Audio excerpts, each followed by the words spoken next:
सरपंच आणि पती एसीबीच्या जाळ्यात. थेट उपसरपंचांनीच दिली तक्रार. 50,000 रुपयांची लाच मागितल्याचा गंभीर आरोप. मंत्री नरहरी झिरवाळ यांच्या तालुक्यातील घटना. दिंडोरीमधून एक धक्कादायक घटना समोर येत आहे. सरपंच आणि त्यांचे पतीच एसीबीच्या जाळ्यात अडकले आहेत. ग्रुप ग्रामपंचायतीत राशेगाव देहरवाडी अविश्वास ठरावाच्या पार्श्वभूमीवर मोठी खळबळ उडाली आहे. अन्न व औषध प्रशासन मंत्री नरहरी झिरवाळ यांच्या तालुक्यात घडलेली ही घटना असून यामुळे येथील राजकारण चांगलंच तापल्याचं बघायला मिळतंय. अविश्वास ठराव मंजूर किंवा फेटाळण्यासाठी तब्बल 50,000 रुपयांची लाच मागितल्याचा गंभीर आरोप समोर आलाय. या प्रकरणी नाशिक लाचलुचपत प्रतिबंधक विभागाने सरपंच मंदा विठ्ठल बेंडकुळे आणि त्यांचे पती विठ्ठल बेंडकुळे यांना ताब्यात घेतले आहे. दरम्यान उपसरपंच सुधाकर वारुळे यांनी दिलेल्या तक्रारीनुसार ग्रामपंचायत येथील काही सदस्यांविरुद्ध अविश्वास ठराव दाखल करण्यात आलाय.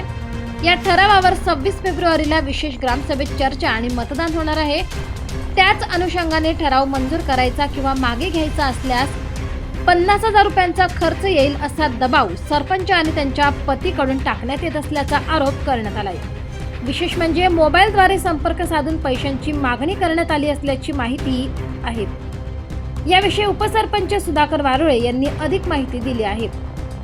हा घटनाक्रम असा आहे, मी ग्रुप ग्रामपंचायत राशेगाव इथे मी उपसरपंच या पदावरती आहे. माझं नाव सुधाकर यशवंत वारुळे. मी ग्रुप ग्रामपंचायत सदस्य उपसरपंच या पदावर काम करत असतो. यांनी 23/2/2026 रोजी दिंडोरी तहसीलदार यांनी अविश्वास ठरावाचा अर्ज सादर केला व त्याच्यावरती विशेष ग्रामसभा 26/2/2026 रोजी लावण्यात आली.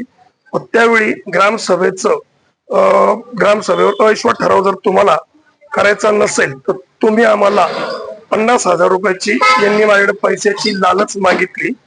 ती लालच मागितली असता मी संबंधित त्यांचं म्हणणं सर्व ऐकून घेतल्यावर मी स्वतः सकाळी उठून एंटी करप्शन ऑफिसला आलो व या लोकांना यांनी माझ्याकडे लालच मागितलेली आहे. उपसरपंच पद जर तुम्हाला अविश्वास ठराव जर तुम्हाला आणायचा नसेल तर तुम्ही आम्हाला 50,000 रुपये लालच द्या असं त्यांनी मला डिमांड केली. दरम्यान एसीबीने संबंधितांना ताब्यात घेतलं असून पुढील चौकशीकडे सर्वांचं लक्ष लागून आहे. 24 नाशिक एक्सप्रेस न्यूज, नाशिक.